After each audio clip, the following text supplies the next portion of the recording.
Você já trabalhou tanto que esqueceu quando foi a última vez que alguém reconheceu seu esforço? Já sentiu que não importa o quanto você se dedique, sempre parece invisível para quem deveria te valorizar? Eu sei exatamente como é essa dor, porque durante anos vivi essa realidade. Acordava todo dia às 5 da manhã, pegava 2 ônibus para chegar no trabalho, ficava até tarde, levava serviço para casa, e mesmo assim sentia que era só mais um número na folha de pagamento. Até o dia em que tudo mudou de uma forma que eu jamais imaginei possível. Era uma sexta-feira qualquer quando minha vida virou de cabeça para baixo. Eu trabalhava como assistente administrativa na maior empresa de construção da cidade, um prédio de vidro espelhado de 20 andares que parecia tocar o céu. Rodrigo Mendonça, o dono da empresa, era conhecido por ser um dos homens mais ricos e mais temidos do estado. Aos 45 anos, ele havia construído um império que valia bilhões, mas também tinha a reputação de ser frio, calculista e impiedoso com funcionários. Todos nós sabíamos que ele estava sempre observando, sempre avaliando, sempre procurando motivos para demitir pessoas. Naquela manhã eu estava no 12º andar organizando contratos quando ouvi uma gritaria vindo do andar de cima. Não era incomum ouvir discussões vindas do escritório dele, mas dessa vez parecia diferente, mais intenso,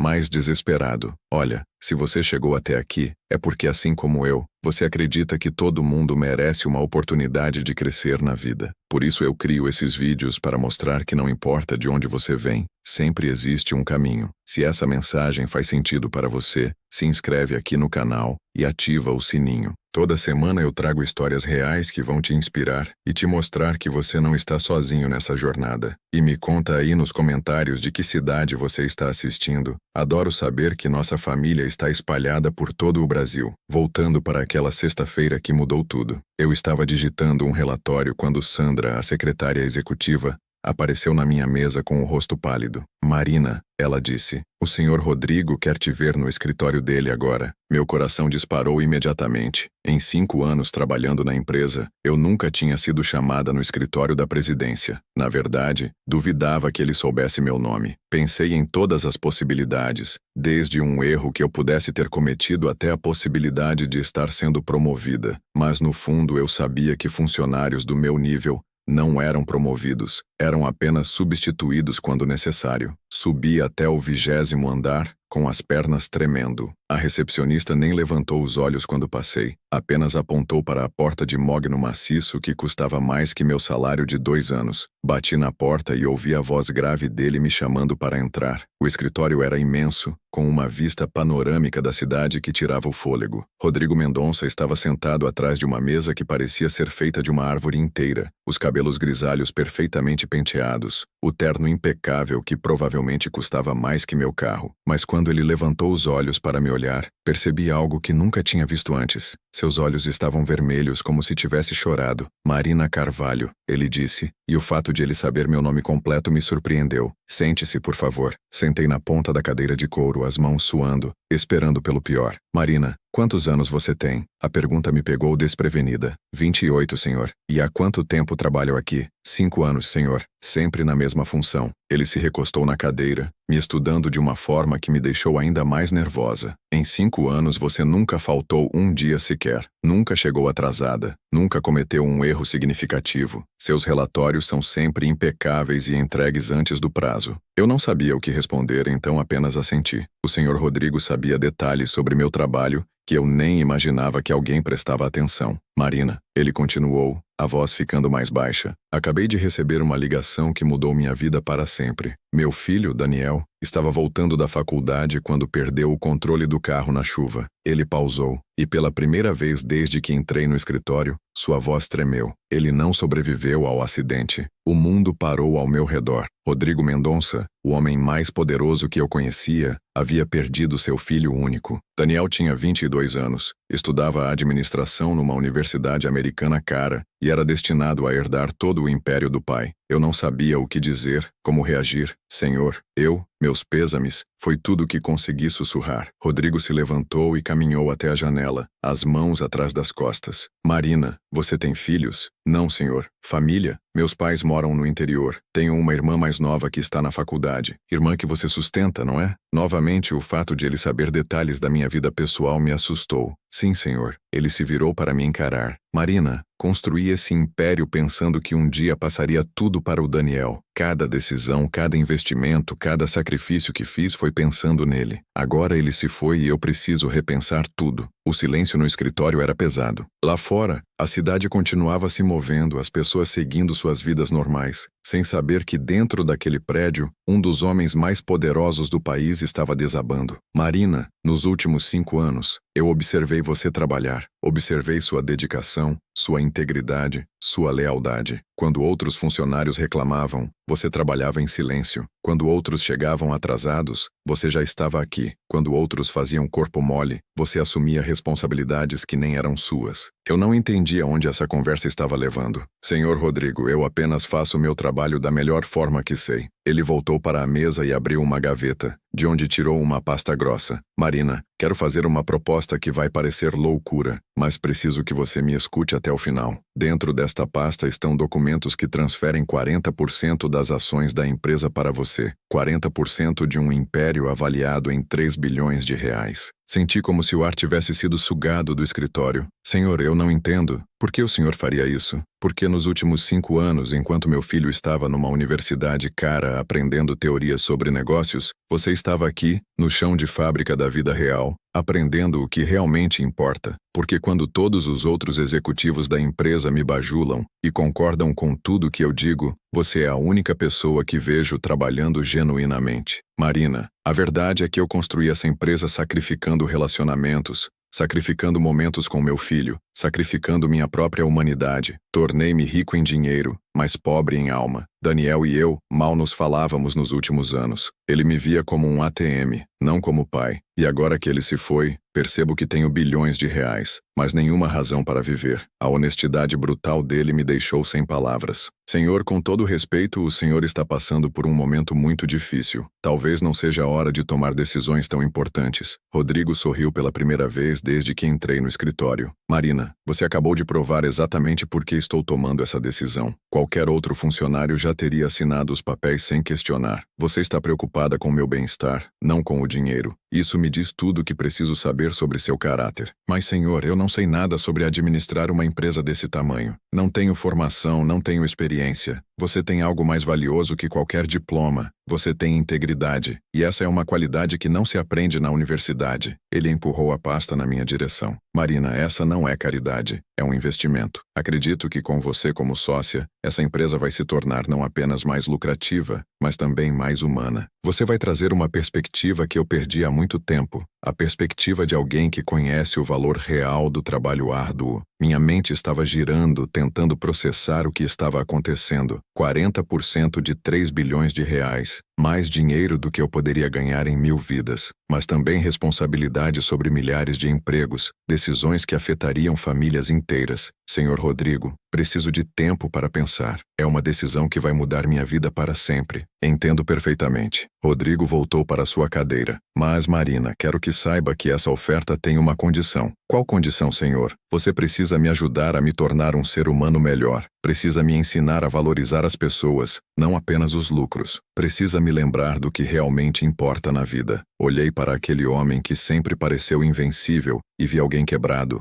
alguém que havia perdido tudo o que realmente importava na busca pelo sucesso financeiro. Senhor, posso fazer uma pergunta? Claro. Por que eu? Por que não um dos executivos, alguém com mais experiência? Por que os executivos que trabalham aqui há anos se tornaram iguais a mim? Frios, calculistas, movidos apenas pelo dinheiro. Eles veem funcionários como números em planilhas. Você ainda vê pessoas, ainda se importa, ainda tem a humanidade que eu perdi pelo caminho. A conversa foi interrompida pelo telefone dele tocando. Era a funerária confirmando os detalhes do velório de Daniel. Rodrigo atendeu com a voz controlada, mas quando desligou vi lágrimas escorrerem pelo seu rosto. Marina, ele disse limpando os olhos. Passei os últimos 20 anos construindo esse império para deixar para meu filho. Agora ele se foi e percebo que não tenho mais ninguém. Não tenho amigos verdadeiros, não tenho uma família que me ame pelo que sou, não tenho nada além de dinheiro, e dinheiro não traz as pessoas de volta, não conserta relacionamentos destruídos, não compra na absolvição pelos erros que cometi. Senhor, o Senhor não está sozinho, tenho certeza de que existem pessoas que se importam com o Senhor. Rodrigo riu amargamente. Marina, você é doce, mas ingênua. As pessoas ao meu redor se importam com minha conta bancária, não comigo. Quando eu morrer, vão fingir tristeza no velório enquanto calculam quanto vão herdar. Mas você, nesses 5 anos, nunca me pediu um favor, nunca tentou se aproveitar da sua posição, nunca fez nada além de trabalhar honestamente. Isso vale mais que qualquer diploma ou experiência. Marina, esta proposta não é apenas sobre negócios, é sobre me dar uma segunda chance de fazer a coisa certa. O peso da responsabilidade que ele estava me oferecendo era assombroso. 40% da empresa significava influência sobre decisões que afetariam milhares de vidas. Significava responsabilidade sobre famílias que dependiam desses empregos para sobreviver. Senhor, se eu aceitar, o que aconteceria comigo? Você seria promovida imediatamente para vice-presidenta executiva. Teria seu próprio escritório neste andar, uma equipe de assistentes, carro da empresa, apartamento corporativo se quiser. Mas mais importante, teria voz ativa em todas as decisões importantes da empresa. Meu Deus, eu sussurrei. É muita responsabilidade. Rodrigo concordou. Mas Marina, olhe ao seu redor. Veja quantas pessoas trabalham neste prédio. Quantas famílias dependem desta empresa. Se eu morrer amanhã, o que acontece com elas? Os outros acionistas vão pensar apenas em lucro. Vão cortar custos, demitir pessoas, terceirizar serviços. Mas você se importa com as pessoas. Você poderia ser a diferença entre essa empresa ser apenas uma máquina de fazer dinheiro ou ser um lugar onde pessoas podem construir vidas dignas. A tarde estava avançando e lá fora o movimento da cidade continuava normal. Mas dentro daquele escritório, minha vida inteira estava sendo redefinida. Senhor Rodrigo, preciso perguntar uma coisa que pode parecer estranha. O senhor realmente acredita que eu tenho capacidade para isso? Ou está tomando uma decisão emocional por causa da perda do Daniel? Rodrigo se recostou na cadeira pensativo. Marina, é uma pergunta justa. Posso estar sendo influenciado pela emoção, sim. Mas também passei 5 anos observando você.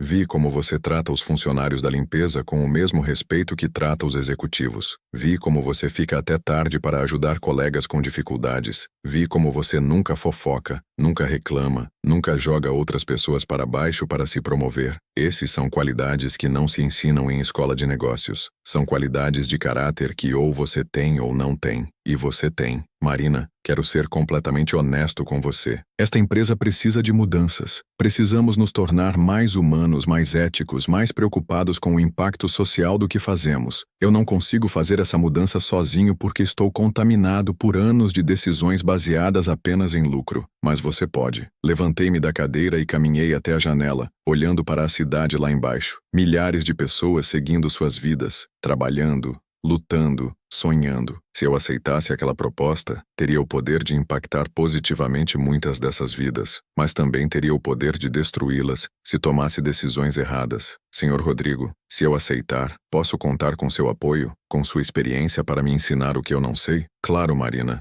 Na verdade, essa seria a parte mais importante do acordo. Você me ensinaria a ser humano novamente, e eu te ensinaria tudo sobre negócios. Seríamos sócios no verdadeiro sentido da palavra. Olhei para ele e vi algo que nunca tinha visto antes. Vulnerabilidade, esperança. Rodrigo Mendonça, o homem que inspirava medo em centenas de funcionários, estava me olhando como se eu fosse sua última chance de redenção. Senhor, posso ter o fim de semana para pensar? É uma decisão que vai mudar não apenas minha vida, mas a vida de muitas pessoas. Claro, Rodrigo disse. Mas Marina, quero que saiba que independente da sua decisão, você sempre terá meu respeito e gratidão. Hoje você me mostrou que ainda existem pessoas genuinamente boas neste mundo. Isso por si só já é um presente que não tem preço. Naquele fim de semana, eu não consegui pregar o olho. Ficava olhando para o teto do meu apartamento simples de 2 quartos, tentando processar o que tinha acontecido. 40% de 3 bilhões de reais. As palavras ecoavam na minha cabeça como um mantra impossível. Eu, Marina Carvalho, filha de um pedreiro e de uma costureira do interior, estava sendo oferecida uma fortuna que mudaria não apenas minha vida, mas a vida de toda a minha família para sempre. Sábado de manhã, liguei para minha irmã Júlia, que estava no 3º ano de medicina numa universidade particular que eu pagava com muito sacrifício. Júlia, preciso conversar com você sobre algo importante. Pode vir aqui em casa? Mari, você está bem? Sua voz está estranha. Estou bem, mas aconteceu algo no trabalho que preciso te contar pessoalmente. 2 horas depois, Júlia estava sentada na minha cozinha pequena tomando café enquanto eu contava toda a história. Quando terminei, ela ficou me olhando como se eu tivesse perdido a razão. Mari, deixa eu entender. Seu patrão, o homem mais rico da cidade, perdeu o filho único e do nada decidiu te dar quase metade da empresa dele? Isso não faz sentido. Tem que ter pegadinha. Eu entendo sua desconfiança, Júlia. Eu também achei estranho no começo, mas vi o desespero nos olhos dele. Vi um homem completamente quebrado que perdeu a única coisa que realmente importava para ele. Mari, esse homem não te conhece de verdade. Vocês nunca nem conversaram antes de ontem. Como ele pode confiar tanto assim em você? É exatamente isso que me deixa confusa. Ele disse que observou meu trabalho por 5 anos, mas mesmo assim, Júlia se levantou e começou a andar pela cozinha. Mari, pensa comigo. Homens como Rodrigo Mendonça não fazem nada por impulso. Eles não chegaram onde chegaram sendo emotivos. Deve ter algum motivo oculto para essa proposta. Mas que motivo seria? Ele literalmente não ganha nada me dando 40% da empresa. Na verdade, ele perde poder e dinheiro. A não ser que ele ganhe, Mari. A não ser que tenha alguma coisa que a gente não está vendo. Júlia parou de andar e me olhou seriamente. E se for uma armadilha? E se ele estiver testando você por algum motivo? A possibilidade que Júlia levantou me deixou ainda mais confusa. Será que eu estava sendo ingênua? Será que Rodrigo tinha motivos ocultos que eu não conseguia enxergar? Passei o resto do sábado pesquisando sobre ele na internet, lendo entrevistas antigas, tentando entender que tipo de homem ele realmente era. O que encontrei foi perturbador. Rodrigo Mendonça tinha uma reputação de ser implacável nos negócios. Havia relatos de empresas que ele havia destruído, concorrentes que ele havia arruinado, funcionários que ele havia demitido sem piedade. Como um homem com essa história poderia estar sendo genuíno comigo? Domingo de manhã, liguei para meus pais. Mãe, preciso contar uma coisa importante que aconteceu no meu trabalho. Minha mãe, Dona Conceição, ficou em silêncio quando terminei de contar. Pai pegou o telefone e disse com a voz preocupada que eu conhecia desde criança. Marina, minha filha, isso não me cheira bem. Homem rico não dá dinheiro para funcionário assim do nada. Deve ter interesse por trás. Pai, mas que interesse poderia ter? Ele não ganha nada com isso. Sei lá, filha, mas na minha experiência de vida, quando alguma coisa parece boa demais para ser verdade, geralmente não é verdade. A conversa com meus pais me deixou ainda mais angustiada. Eles tinham razão para serem céticos. Toda a vida deles foi uma luta constante para conseguir o básico. A ideia de alguém oferecendo uma fortuna sem motivo aparente era realmente difícil de acreditar. Passei o domingo inteiro caminhando pela cidade, tentando clarear a mente. Parei em uma praça onde costumava brincar quando criança e me sentei no mesmo banco onde minha avó contava histórias para mim. Se ela estivesse viva, o que me aconselharia? Gente, posso fazer uma pergunta para vocês que estão assistindo? Vocês já passaram por uma situação onde tiveram que tomar uma decisão que poderia mudar tudo, mas não sabiam se era certa ou errada? Me conta aí nos comentários qual foi a decisão mais difícil que vocês já tiveram que tomar na vida. Às vezes é bom saber que não estamos sozinhos nesses momentos de dúvida, né? E se vocês fossem a Marina, o que fariam? Aceitariam a proposta ou desconfiariam? Segunda-feira chegou mais rápido do que eu gostaria. Entrei na empresa com o coração disparado, sabendo que teria que dar uma resposta para Rodrigo. Mas antes de subir para o 20º andar, resolvi fazer algo que nunca tinha feito antes. Conversei com alguns colegas sobre o que sabiam sobre ele como pessoa, não apenas como chefe. Teresa, da contabilidade, que trabalhava na empresa há 15 anos, me contou algo surpreendente. Marina, você sabia que o Sr. Rodrigo paga o tratamento de câncer da minha mãe há 3 anos? Não sabia, Teresa. Ele nunca comentou nada. Ele me chamou no escritório quando soube que eu estava faltando muito por causa dos médicos. Pensei que ia ser demitida, mas ele apenas perguntou o que estava acontecendo e quando contei sobre minha mãe, ele disse que a empresa cobriria todos os custos do tratamento. A única condição era que eu não contasse para ninguém. Fiquei chocada com essa revelação. João, do almoxarifado, também tinha uma história parecida. Quando meu filho nasceu com problemas no coração e precisou de cirurgia, o Sr. Rodrigo pagou tudo. Hospital particular, o melhor cardiologista da cidade, tudo. Também me pediu para não comentar com ninguém. Essas histórias estavam mudando completamente minha percepção sobre Rodrigo Mendonça. O homem que todos viam como frio e calculista estava secretamente ajudando funcionários em dificuldades. Por que ele escondia essas ações? Por que mantinha uma imagem dura quando claramente tinha um lado humano? Subi para o 20º andar com mais perguntas do que respostas. Sandra, a secretária, me disse que Rodrigo estava esperando por mim. Quando entrei no escritório, o encontrei na mesma posição de sexta-feira, olhando pela janela para a cidade. Marina, ele disse sem se virar. Chegou a alguma conclusão? Senhor Rodrigo, antes de dar minha resposta, preciso fazer algumas perguntas. Claro, pode perguntar o que quiser. Por que o senhor ajuda funcionários com problemas pessoais e pede para eles não contarem para ninguém? Rodrigo se virou para me encarar, surpreso. Como você soube disso? Conversei com Teresa e João hoje de manhã. Eles me contaram o que o senhor fez pelas famílias deles. Rodrigo suspirou e voltou para sua mesa. Marina, quando você constrói uma imagem de pessoa dura nos negócios, qualquer demonstração de fraqueza pode ser usada contra você. Se os concorrentes soubessem que eu tenho um lado sentimental, tentariam explorar isso. Se outros funcionários soubessem que ajudo alguns, todos viriam pedir ajuda, e seria impossível manter a empresa funcionando. Então o senhor finge ser frio para proteger sua capacidade de ajudar pessoas? É mais ou menos isso. No mundo dos negócios, gentileza é vista como fraqueza, mas isso não significa que eu não me importe com as pessoas que trabalham para mim. Senhor Rodrigo, posso fazer outra pergunta? Por que o senhor realmente quer me dar 40% da empresa? Qual é o motivo verdadeiro? Rodrigo se recostou na cadeira, me estudando. Marina, a verdade é que esta empresa está prestes a enfrentar grandes desafios. Temos concorrentes surgindo, tecnologias mudando, regulamentações ficando mais rígidas. Para sobreviver aos próximos 10 anos, precisamos mudar nossa cultura corporativa. Precisamos nos tornar uma empresa que se importa genuinamente com funcionários, clientes e sociedade. Entendo, mas por que eu especificamente? Porque você representa tudo que esta empresa precisa se tornar. Você é honesta, trabalhadora, leal, mas também é humana. Você se importa com as pessoas. E mais importante, você não foi corrompida pelo poder e pelo dinheiro como tantos executivos que conheço. Marina, preciso ser completamente honesto. Esta proposta não é apenas sobre recompensá-la pelo bom trabalho. É sobre salvar esta empresa de se tornar um monstro sem alma. A honestidade dele me impressionou, mas também me assustou. Senhor, o senhor está dizendo que sem mudanças a empresa pode não sobreviver? Estou dizendo que sem mudanças a empresa pode sobreviver financeiramente, mas não moralmente. E eu não quero deixar um legado de uma corporação que enriquece alguns enquanto explora muitos. Quero deixar um legado de uma empresa que prova que é possível ser lucrativa e humana ao mesmo tempo. Rodrigo se levantou e abriu um armário, de onde tirou uma garrafa de água. Marina, vou te contar algo que nunca contei para ninguém. Quando comecei esta empresa, meu sonho era criar empregos dignos para pessoas como eu,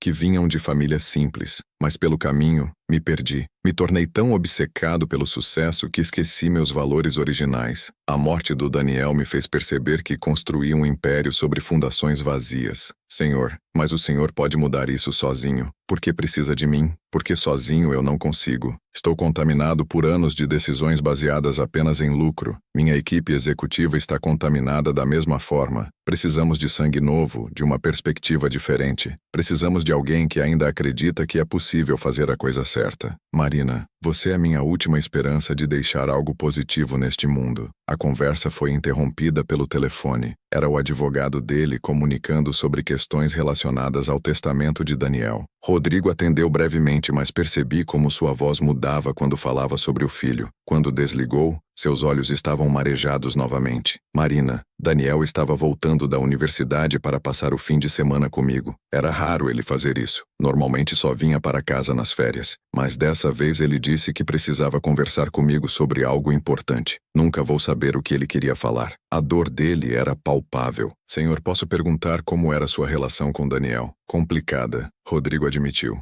Eu queria que ele fosse meu sucessor, então sempre cobrei muito dele. Queria que fosse perfeito, que fosse forte, que fosse implacável como eu. Mas Daniel era sensível, artístico, sonhava em ser músico. Quanto mais eu pressionava para ele seguir meus passos, mais ele se afastava. Marina, meu maior arrependimento não é ter perdido um herdeiro para o negócio, é ter perdido um filho por causa do negócio. Senhor Rodrigo, o que o senhor acha que Daniel queria conversar com o senhor naquele fim de semana? Não sei, mas suspeito que ele estava pronto para me confrontar sobre nossa relação. Talvez quisesse me dizer que não queria ser meu sucessor. Talvez quisesse seguir seu próprio caminho. E eu provavelmente teria ficado furioso. Provavelmente teríamos brigado como sempre fazíamos. Agora nunca terei a chance de ouvi-lo, de tentar entender seu ponto de vista. Marina, essa é outra razão pela qual estou fazendo esta proposta. Daniel me ensinou, mesmo depois de morto, que forçar pessoas a serem o que não são é uma forma de destruí-las. Você tem qualidades naturais de liderança e humanidade. Não quero mudá-la ou moldá-la. Quero que você seja exatamente quem é, porque é exatamente disso que esta empresa precisa. Senhor, preciso fazer mais uma pergunta. Se eu aceitar, como será a nossa relação de trabalho? O senhor conseguirá lidar com alguém questionando suas decisões? Rodrigo sorriu pela primeira vez na nossa conversa. Marina, se você não questionar minhas decisões, não estará fazendo o trabalho para o qual estou te contratando. Quero que me desafie, que me force a pensar de forma diferente, que me impeça de voltar aos velhos hábitos. Quero que seja minha consciência corporativa. Não é uma responsabilidade fácil, Marina. Significa que às vezes você terá que me dizer não, mesmo quando eu for seu chefe. Significa que terá que lutar por princípios mesmo quando isso custar dinheiro. A magnitude da responsabilidade que ele estava me oferecendo era assombrosa. Não era apenas sobre ter dinheiro ou poder. Era sobre ter influência sobre o destino de milhares de funcionários e suas famílias. Era sobre ajudar a moldar o tipo de empresa que queríamos que existisse no mundo. Senhor Rodrigo, se eu aceitar esta proposta, o que acontece se não der certo?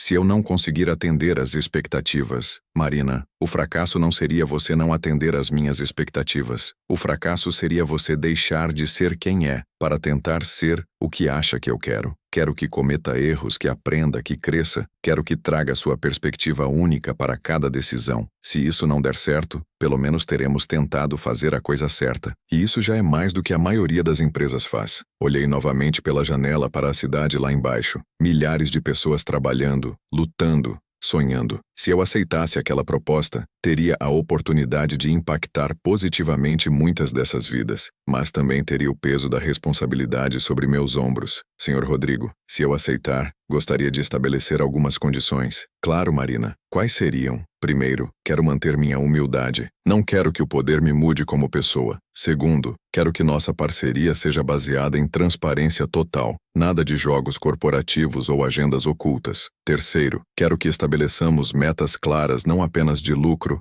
mas de impacto social. Quero que esta empresa seja conhecida não apenas por ser rentável, mas por tratar bem seus funcionários e contribuir positivamente para a sociedade. Rodrigo assentiu a cada condição que eu mencionava. Marina, essas condições me mostram que estou tomando a decisão certa. Você está pensando exatamente como alguém que eu gostaria de ter como sócia. Respirei fundo, sabendo que estava prestes a tomar a decisão mais importante da minha vida. Senhor Rodrigo, aceito sua proposta, mas quero que saiba que não estou aceitando pelo dinheiro. Estou aceitando pela oportunidade de fazer a diferença, de ajudar a criar o tipo de empresa onde eu gostaria de trabalhar, onde pessoas como meus pais se sentiriam valorizadas e respeitadas. Rodrigo se levantou e estendeu a mão para mim. Marina, bem-vinda à sociedade. Acho que juntos podemos construir algo realmente especial. Quando apertei sua mão, senti que estava selando não apenas um acordo comercial, mas um compromisso de transformação. Não imaginava que aquela decisão estava prestes a desencadear uma série de eventos que testariam não apenas minhas habilidades empresariais, mas também meu caráter, meus valores e minha determinação de uma forma que eu nunca poderia ter previsto. A notícia de que Marina Carvalho, uma simples assistente administrativa, havia se tornado sócia minoritária da empresa,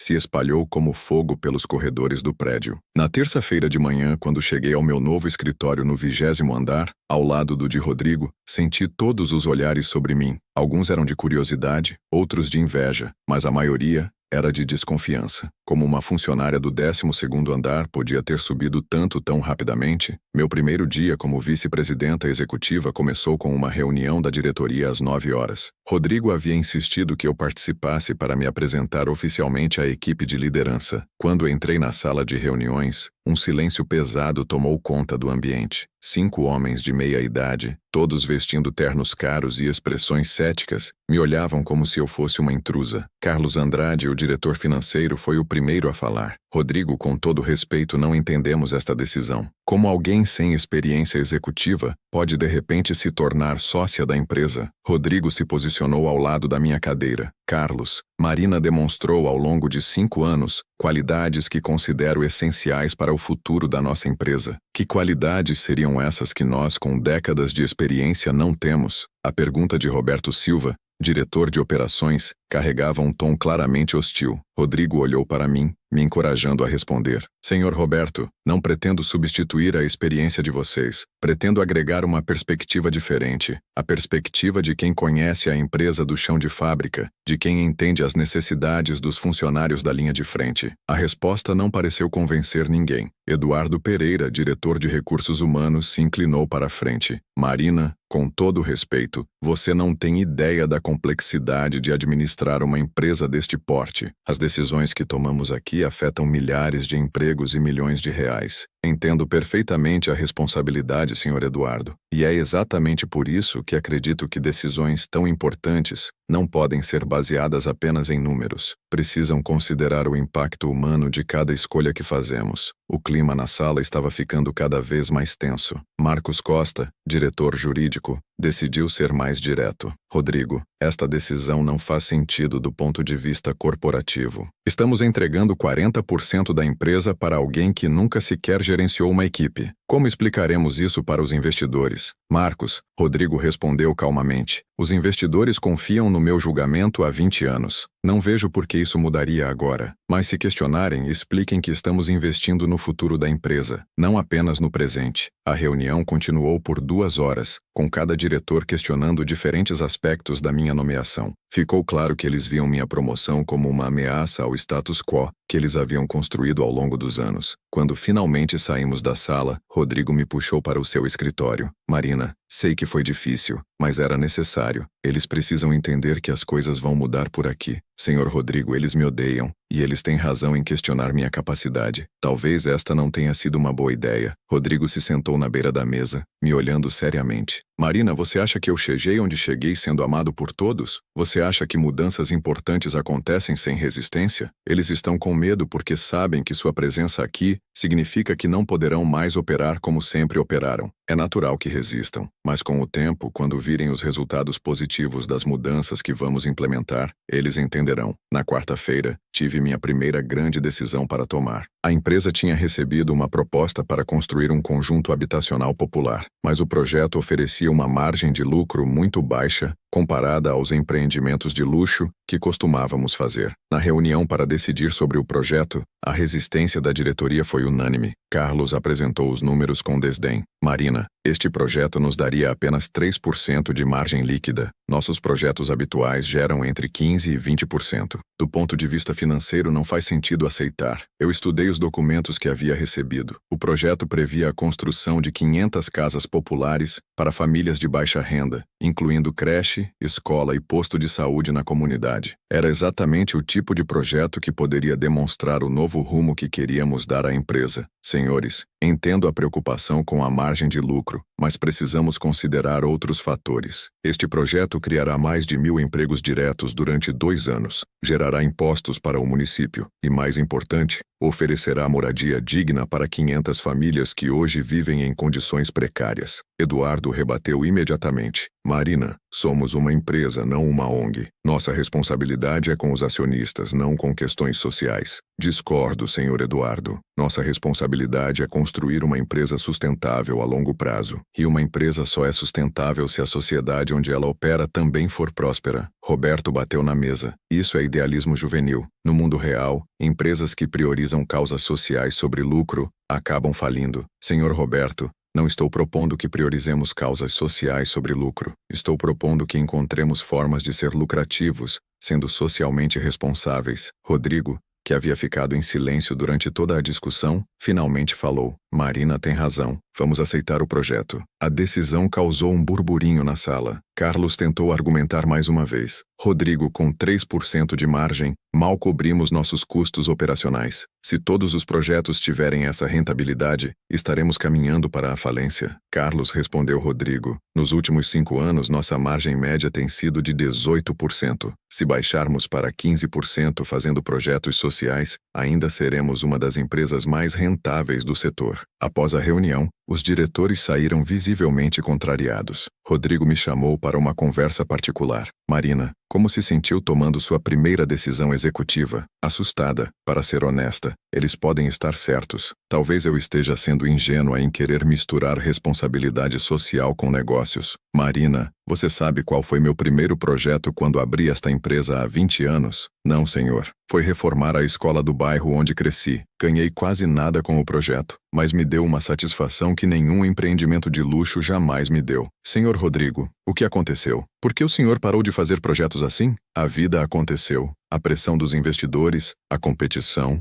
a necessidade de crescer rapidamente. Aos poucos fui me convencendo de que fazer o bem era luxo que não podia me dar. Mas Marina, olhando para trás, percebo que os momentos em que me senti mais realizado profissionalmente foram exatamente quando estava fazendo algo que tinha impacto positivo na sociedade. Na quinta-feira, recebi uma ligação que mudaria tudo novamente. Era Júlia, minha irmã, e ela estava chorando. Maria, aconteceu algo terrível. O que foi, Júlia? Calma, me conta o que aconteceu. A faculdade descobriu que não consegui pagar a mensalidade dos últimos 3 meses. Eles estão me ameaçando de cancelar minha matrícula. Mari, se eu perder a faculdade agora, no último ano, tudo terá sido em vão. Júlia, calma. Quanto você deve? 15 mil reais. É muito dinheiro, Mari. Não sei como vou conseguir. 15 mil reais. Antes da proposta de Rodrigo, essa quantia representaria meses de sacrifício para mim. Agora, com meu novo salário e a participação nos lucros da empresa, eu poderia resolver o problema da Júlia com facilidade. Júlia, não se preocupe. Vou transferir o dinheiro ainda hoje. Mari, você tem todo esse dinheiro? Com o novo emprego, tenho sim. Mas Júlia, quero que me prometa uma coisa. Prometo que isso não vai se repetir. A partir de agora, se tiver qualquer problema financeiro, me avisa imediatamente. Quando desliguei o telefone, senti pela primeira vez o peso real da responsabilidade que havia assumido. Não era apenas sobre mim. Era sobre minha família, sobre os funcionários da empresa, sobre todas as pessoas que seriam afetadas pelas decisões que eu ajudaria a tomar. Naquela tarde, Rodrigo me chamou para acompanhá-lo numa visita ao canteiro de obras de um dos nossos projetos em andamento. Era um condomínio de luxo com apartamentos que custavam mais de 2 milhões de reais cada. Quero que você veja como operamos, Marina. Conhecer todos os aspectos do negócio. No canteiro conheci João da Silva, mestre de obras há 15 anos na empresa. Dona Marina, o senhor Rodrigo disse que a senhora agora é sócia da empresa. É verdade? É verdade, João. E quero conhecer melhor o trabalho de vocês aqui. João sorriu. A senhora é diferente dos outros executivos. Eles vêm aqui só para cobrar prazo e cortar custos. Nunca perguntam como estamos, se precisamos de alguma coisa. João, que tipo de dificuldades vocês enfrentam aqui? Muitas, Dona Marina. Às vezes falta material e temos que parar a obra. Às vezes os equipamentos quebram e demoram semanas para consertar. E quando chove, não temos lugar adequado para os funcionários se abrigarem. Essas informações me incomodaram profundamente. Falta de material básico, equipamentos quebrados, trabalhadores sem abrigo adequado. Como uma empresa que ganhava milhões poderia negligenciar condições básicas de trabalho? João, posso conhecer as instalações onde vocês ficam durante o dia? Claro, Dona Marina, siga-me. O que vi me chocou. O refeitório era um container improvisado, sem ventilação adequada. Os banheiros estavam em condições precárias, e realmente não havia um local apropriado para os trabalhadores se protegerem da chuva. João, quantos operários trabalham neste canteiro? 150, Dona Marina. E todos almoçam neste container? Sim, senhora. Nos revezamos porque não cabem todos ao mesmo tempo. Rodrigo, que havia ficado observando minha reação, se aproximou. Marina, sei o que está pensando, mas essas condições são padrão na indústria da construção. Todos os canteiros operam assim. Com todo respeito, Sr. Rodrigo, isso não torna certo. Se temos condições de oferecer luxo para os futuros moradores destes apartamentos, também temos condições de oferecer dignidade para os trabalhadores que os estão construindo. A volta para o escritório foi silenciosa. Rodrigo parecia estar processando o que havia acontecido no canteiro. Quando chegamos ao prédio, ele me convidou para tomar um café na copa do 20º andar. Marina, Sua reação no canteiro me fez pensar. Há quanto tempo não vou pessoalmente verificar as condições de trabalho dos nossos operários? Há quanto tempo não converso com eles sobre suas necessidades? Senhor Rodrigo, não estou julgando o senhor. Estou apenas observando que talvez tenhamos perdido o contato com a realidade dos trabalhadores que fazem nossa empresa funcionar. Marina, quero que você prepare um projeto para melhorar as condições nos nossos canteiros de obras. Refeitórios adequados, banheiros dignos, áreas de descanso, equipamentos de segurança melhores. Não se preocupe com o custo inicial. Foque no que é necessário para que nossos trabalhadores tenham condições dignas. Senhor Rodrigo, isso pode representar um investimento significativo. Os diretores vão questionar novamente nossa gestão. Deixe os diretores comigo, Marina. Se quisermos ser uma empresa diferente, precisamos agir de forma diferente. Na sexta-feira, apresentei o projeto para a melhoria dos canteiros na reunião semanal da diretoria. O silêncio que se seguiu à minha apresentação era ensurdecedor. Carlos foi o primeiro a se manifestar. Marina, este projeto vai custar mais de R$500 mil por canteiro. Temos 8 obras em andamento. Estamos falando de mais de R$4 milhões em melhorias, que não agregam valor ao produto final. Senhor Carlos, discordo que não agregue valor. Trabalhadores em melhores condições são mais produtivos, têm menos acidentes, menos faltas por doença. A longo prazo, o investimento se paga. Eduardo balançou a cabeça negativamente. Marina, você está idealizando demais. Operários da construção civil não esperam luxo. Estão acostumados com condições rústicas. Senhor Eduardo, não estou propondo luxo. Estou propondo condições básicas de dignidade humana. Roberto se manifestou com irritação crescente. Esta empresa funcionou perfeitamente por 20 anos sem gastar fortunas em melhorias desnecessárias. Por que mudar agora? Porque, Sr. Roberto, talvez seja a hora de questionarmos se o que funcionou no passado é o que queremos para o futuro. Marcos tentou uma abordagem mais pragmática. Marina, entenda nossa preocupação. Estamos numa economia competitiva. Nossos concorrentes não fazem esses investimentos. Se aumentarmos nossos custos significativamente, perderemos competitividade. Senhor Marcos, e se nossa estratégia for nos posicionarmos como a empresa que oferece as melhores condições de trabalho da região, isso não poderia atrair os melhores profissionais? Não poderia se tornar um diferencial competitivo? Rodrigo, que novamente havia ficado em silêncio, se levantou. Senhores, a decisão está tomada. Vamos implementar as melhorias propostas pela Marina. Se tiverem objeções técnicas específicas, podem apresentá-las para ajustarmos o projeto. Mas a decisão de melhorar as condições de trabalho não está em discussão. Carlos não conseguiu esconder sua frustração. Rodrigo, você está permitindo que uma pessoa sem experiência mude completamente a forma como operamos. Isso é irresponsável. Carlos, Rodrigo respondeu com firmeza. Estou permitindo que uma pessoa com consciência social nos ajude a lembrar qual deveria ser nosso propósito como empresa. Após a reunião, os diretores saíram visivelmente irritados. Alguns conversavam entre si em tons baixos, claramente insatisfeitos com os rumos que a empresa estava tomando. Rodrigo me acompanhou até meu escritório. Marina, como está se sentindo com toda essa resistência? Cansada, Sr. Rodrigo. Às vezes me pergunto se não seria mais fácil apenas manter as coisas como estavam. Rodrigo se sentou na poltrona em frente à minha mesa. Marina, posso te contar algo sobre meus primeiros anos como empresário? Claro, senhor. Quando abri esta empresa, eu tinha ideais parecidos com os seus. Queria criar uma companhia diferente, mais humana, mais justa, mas a pressão do mercado, dos investidores, da competição, foi me moldando. Aos poucos, fui abandonando meus valores originais para me adaptar ao que achava que era necessário para sobreviver. Marina, hoje percebo que aqueles valores não eram obstáculos ao sucesso. Eram o que poderia ter tornado meu sucesso verdadeiramente significativo. Senhor Rodrigo, o senhor acha que conseguiremos mudar esta empresa sem causar problemas sérios? Marina, qualquer mudança significativa causa problemas. A questão é se acreditamos que os problemas temporários valem a pena pelos benefícios duradouros. E eu acredito que sim. Acredito que podemos construir uma empresa que prove que lucro e responsabilidade social não são incompatíveis. Mas, Marina, preciso te avisar de uma coisa. A resistência que estamos enfrentando agora é apenas o começo. 6 meses depois, eu estava no meu escritório numa segunda-feira de manhã, quando Sandra, a secretária, Entrou visivelmente nervosa. Marina, preciso te contar algo importante. Os diretores marcaram uma reunião extraordinária para hoje às 14h, mas não convidaram nem você nem o Sr. Rodrigo. Isso não é normal, Sandra. Eles não podem fazer reuniões da diretoria sem o presidente da empresa. Eu sei, mas eles disseram que é uma reunião sobre reestruturação administrativa. Marina, tem algo estranho acontecendo. Ontem vi Carlos conversando com investidores externos no estacionamento. Meu coração disparou. Uma reunião da diretoria sem Rodrigo e sem mim só podia significar uma coisa: golpe corporativo. Fui imediatamente ao escritório de Rodrigo para contar o que havia descoberto. Quando terminei de explicar, vi uma expressão que nunca tinha visto no rosto dele. Era medo misturado com decepção. Marina, eu temia que isso pudesse acontecer. Nos últimos meses eles têm questionado cada decisão nossa.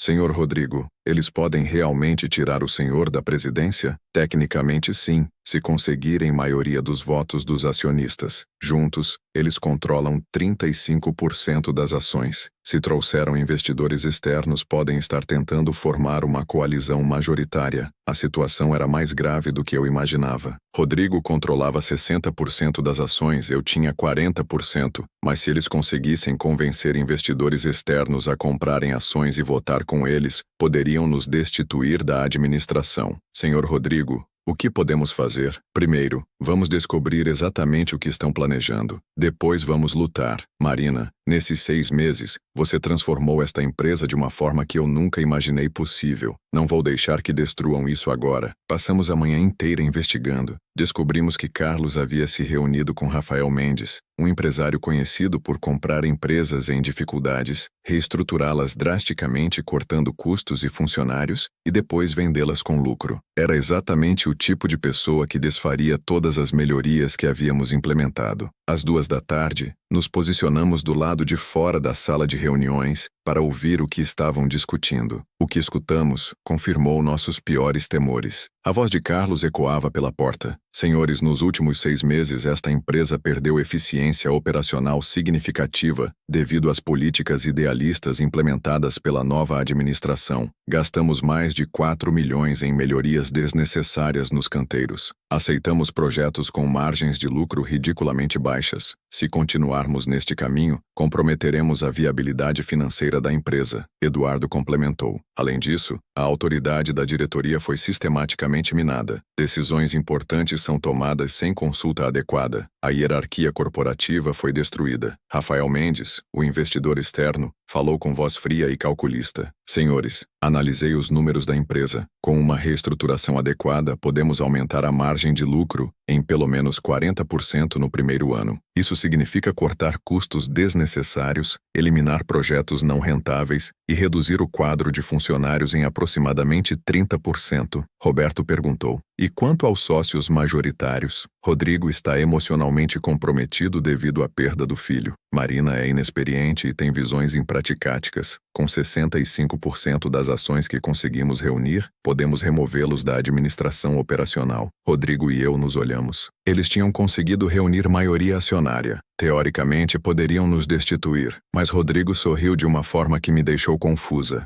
Marina, eles cometeram um erro crucial. Que erro, senhor? Esqueceram de verificar uma cláusula no estatuto da empresa que eu incluí quando fundei a companhia. Em caso de tentativa de destituição dos fundadores, todos os funcionários com mais de 5 anos de casa têm direito de voto. É uma cláusula incomum, mas perfeitamente legal. Significa que temos uma chance? Significa que temos mais que uma chance. Marina, nos últimos 6 meses você conquistou a confiança dos funcionários de uma forma que eu nunca consegui em 20 anos. Se eles votarem conosco, mantemos o controle da empresa. Senhor Rodrigo, como podemos ter certeza de que eles vão nos apoiar? Simples. Vamos perguntar diretamente. Rodrigo acionou o sistema de som do prédio. Atenção, funcionários. Peço que todos se reúnam no auditório principal em 15 minutos. Temos uma questão importante para discutir com vocês. 15 minutos depois, o auditório estava lotado. 400 funcionários nos olhavam com curiosidade e preocupação. Rodrigo subiu ao palco e eu o acompanhei. Amigos, começou ele, hoje nossa empresa enfrenta uma decisão crucial sobre seu futuro. Alguns membros da diretoria querem implementar mudanças que afetarão diretamente a vida de vocês. Quero que entendam exatamente o que está em jogo. Ele explicou toda a situação com honestidade brutal. a tentativa de golpe, os planos de cortar 30% dos funcionários, a intenção de reverter todas as melhorias implementadas. Quando Rodrigo terminou de falar, um murmúrio preocupado tomou conta do auditório.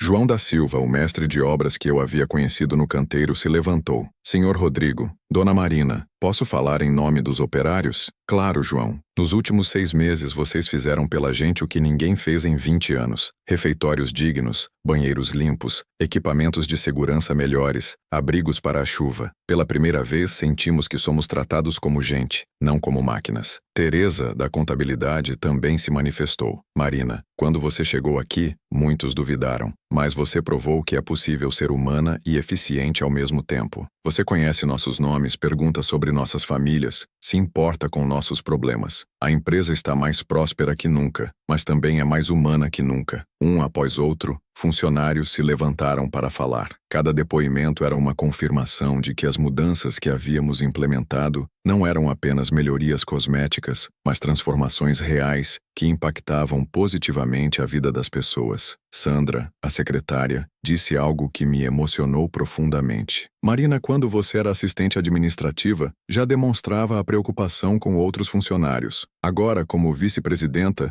você não mudou sua essência. Continua sendo a mesma pessoa que ajudava colegas com dificuldades, que tratava todo mundo com respeito. A diferença é que agora tem poder para fazer mudanças reais. Rodrigo se aproximou do microfone novamente. Amigos, por direito estatutário, vocês têm voto na decisão que será tomada hoje. Quem vota pela manutenção da atual administração? O que aconteceu a seguir foi emocionante. 400 mãos se levantaram simultaneamente. Não houve uma única abstenção. Era um voto de confiança absoluto. Rodrigo sorriu, e eu senti lágrimas escorrerem pelo meu rosto. Muito obrigado pela confiança. Prometemos que continuaremos trabalhando para que esta empresa seja um lugar onde vocês se sintam valorizados e respeitados. Quando os funcionários começaram a se dispersar, João se aproximou de nós. Dona Marina, posso falar uma coisa? Claro, João. A senhora sabe qual foi a mudança mais importante que fez aqui? Na verdade, não sei, João. Qual foi? A senhora nos ensinou que trabalho não é só sobre ganhar dinheiro, é sobre dignidade, é sobre se sentir importante, é sobre fazer parte de algo maior. Antes a gente vinha trabalhar só por obrigação, agora a gente vem porque quer contribuir para uma empresa que se importa com a gente.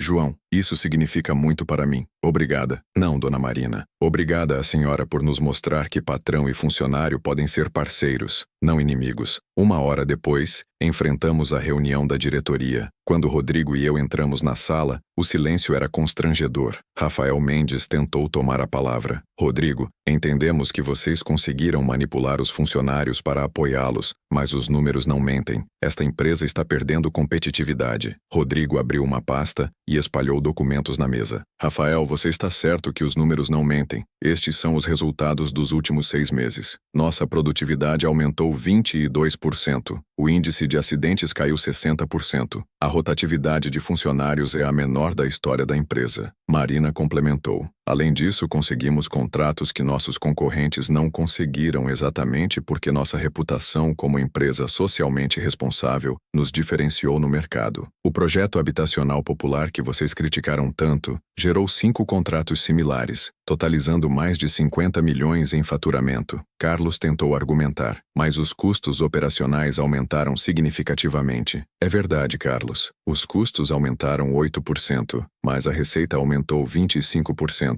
Resultado líquido. Somos mais lucrativos que nunca, mesmo sendo mais humanos que nunca. Eduardo balançou a cabeça. Isso são resultados de curto prazo. A longo prazo, essa política não se sustenta. Eduardo, respondeu Rodrigo, esta empresa existe há 20 anos. Nos primeiros 15 anos, seguimos exatamente a filosofia que vocês defendem. Crescemos, sim, mas criamos também uma cultura corporativa tóxica, alta rotatividade e baixa lealdade. Nos últimos 6 meses, sob a nova gestão, não apenas crescemos mais, mas criamos um ambiente onde as pessoas querem trabalhar. Roberto fez uma última tentativa. E se estivermos errados? E se esta abordagem humanizada realmente funcionar a longo prazo? Roberto, disse Marina. Então, Vocês serão bem-vindos a fazer parte desta transformação, mas se insistirem em trabalhar contra mudanças que claramente estão dando resultados positivos, terão que avaliar se ainda tem lugar nesta empresa. A reunião terminou com os diretores saindo visivelmente derrotados. Rafael Mendes partiu sem conseguir implementar nenhum de seus planos de reestruturação. Nos meses seguintes, uma transformação incrível aconteceu. Carlos Eduardo e Roberto, inicialmente resistentes, começaram gradualmente a abraçar a nova filosofia da empresa. Marcos, o diretor jurídico,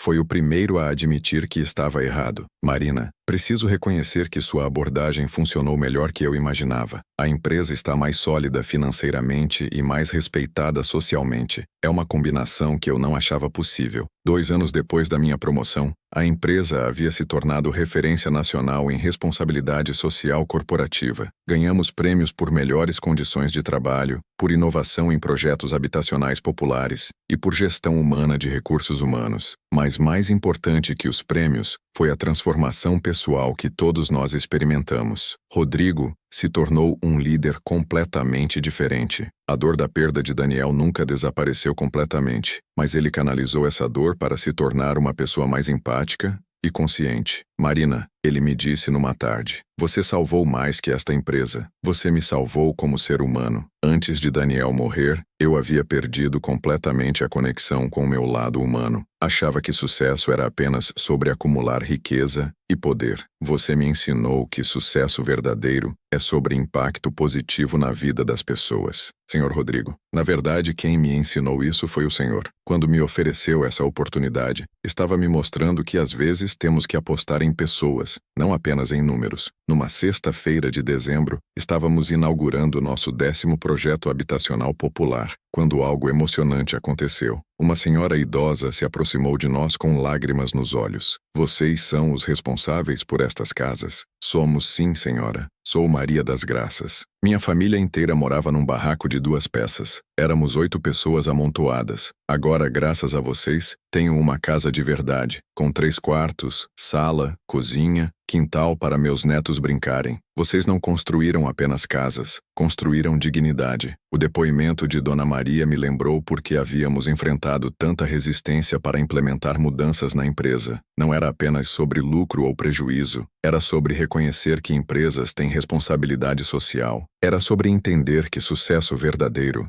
inclui o impacto positivo que causamos na vida das pessoas. Rodrigo segurou minha mão enquanto observávamos as famílias explorando suas casas novas. Marina, Daniel estaria orgulhoso do que construímos aqui, não apenas do império financeiro, mas do legado humano. 3 anos depois, quando olho para trás, percebo que aquela sexta-feira, quando Rodrigo me chamou em seu escritório, mudou muito mais que minha situação financeira. Mudou minha perspectiva sobre liderança, sobre responsabilidade, sobre o verdadeiro significado de sucesso. Aprendi que poder sem propósito é vazio. Aprendi que lucro sem consciência social é insustentável. Aprendi que as melhores decisões empresariais são aquelas que consideram não apenas o resultado financeiro, mas o impacto humano. Hoje, nossa empresa é uma das mais rentáveis e respeitadas do país. Rodrigo continua como presidente, eu como vice-presidenta executiva, mas nossa relação evoluiu para algo muito além de uma parceria empresarial. Somos família escolhida, unidos pela convicção de que é possível fazer negócios de forma ética e humana. Minha irmã Júlia se formou em medicina e hoje coordena o programa de saúde ocupacional da empresa. Meus pais, que inicialmente desconfiavam da proposta de Rodrigo, hoje o consideram um filho.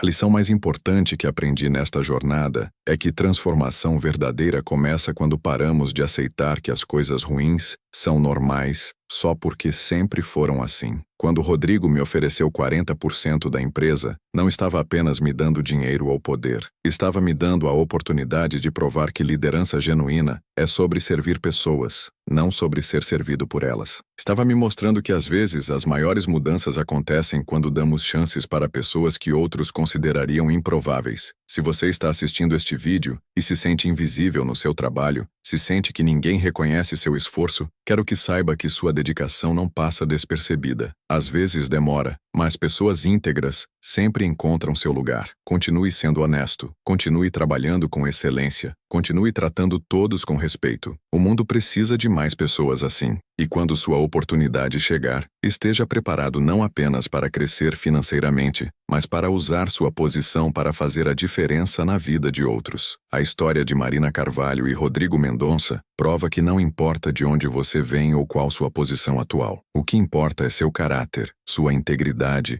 e sua disposição para usar qualquer poder que receba em benefício de outros. Às vezes a pergunta não é se merecemos uma oportunidade, mas o que faremos com ela quando ela chegar. E quando usamos nossas oportunidades para elevar outros, descobrimos que o sucesso verdadeiro não é sobre o que conseguimos acumular, mas sobre o que conseguimos compartilhar. Esta é a história de como uma assistente administrativa e um empresário bilionário descobriram que a maior riqueza não está nas contas bancárias, mas nas vidas que conseguimos tocar positivamente. É a prova de que família não é só sobre sangue, que liderança não é só sobre poder, e que sucesso não é só sobre dinheiro. É sobre construir um legado que vai muito além de nós mesmos. E essa é uma riqueza que ninguém nunca poderá tirar de você.